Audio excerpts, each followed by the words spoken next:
నమస్తే అండి. నమస్తే అండి. ప్రస్తుతం రేవంత్ రెడ్డి పరిపాలన ఏ విధంగా అనిపిస్తుంది మన తెలంగాణలో? ఇప్పటి వరకు అయితే పర్వాలేదు మేడం. బానే ఉంది.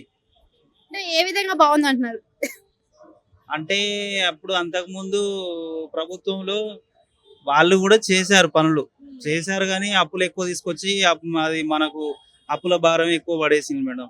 ఇప్పుడు ఆ అప్పుల భారము ఇప్పుడు మనకు ఇప్పుడు మన చుట్టుపక్కల ఉన్న బంధువుల దగ్గర ఓ నలుగురు ఉంటారు. వాళ్ళ దగ్గరికెళ్ళి అప్పులు తీసుకొచ్చుకుంటాం మనం.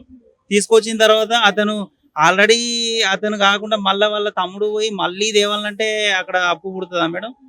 ఇప్పుడు ఈయన పరిస్థితి కూడా అదే ఉంది. అంటే ఇప్పుడు ఇన్ని అప్పులు ఉన్నాయని మనకి కొంచెం ముందు నుంచే హింట్స్ ఇస్తూ ఉన్నారు. మరి అలాంటప్పుడు ఉచిత సంక్షేమ పథకాలు ఎందుకు మెన్షన్ చేసి చెప్పారు మరి? సంక్షేమ పథకాలు అంటే వాళ్ళు ముందు ప్రభుత్వం వాళ్ళు చేశారు కదా!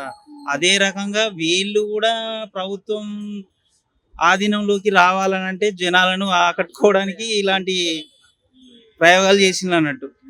కానీ ఒక విధంగా చెప్పాలంటే పర్వాలేదు ఇప్పటివరకైతే కాంగ్రెస్ ప్రభుత్వం బానే ఉంది. అయితే ఇప్పుడు మరి చూసుకున్నట్టయితే మొన్న 15 తారీఖు రుణమాఫీ అన్ని చేసేసాడు కదా. హరీష్ రావు రాజీనామా చేయాలి అని అంటున్నారు. మరి హరీష్ రావు రాజీనామా చేసే అవకాశం ఉందా? చేస్తాడా అసలు? చేయరు మేడం. ఎందుకంటే ఇప్పుడు ఈ రైతు బంధు ఇవ్వలేదు. రైతు బంధు ఇచ్చే డబ్బులనే వీళ్ళకు రుణమాఫీ అనేది అటు వచ్చే డబ్బుల్ని ఇటు పెట్టేసిండు అన్నట్టు. ఆ రకంగా ఉన్నప్పుడు ఆల్మోస్ట్ ఈ రుణమాఫీ జరిగినట్టు కాదు కదా మేడం ఇక్కడ. అది. Thank you.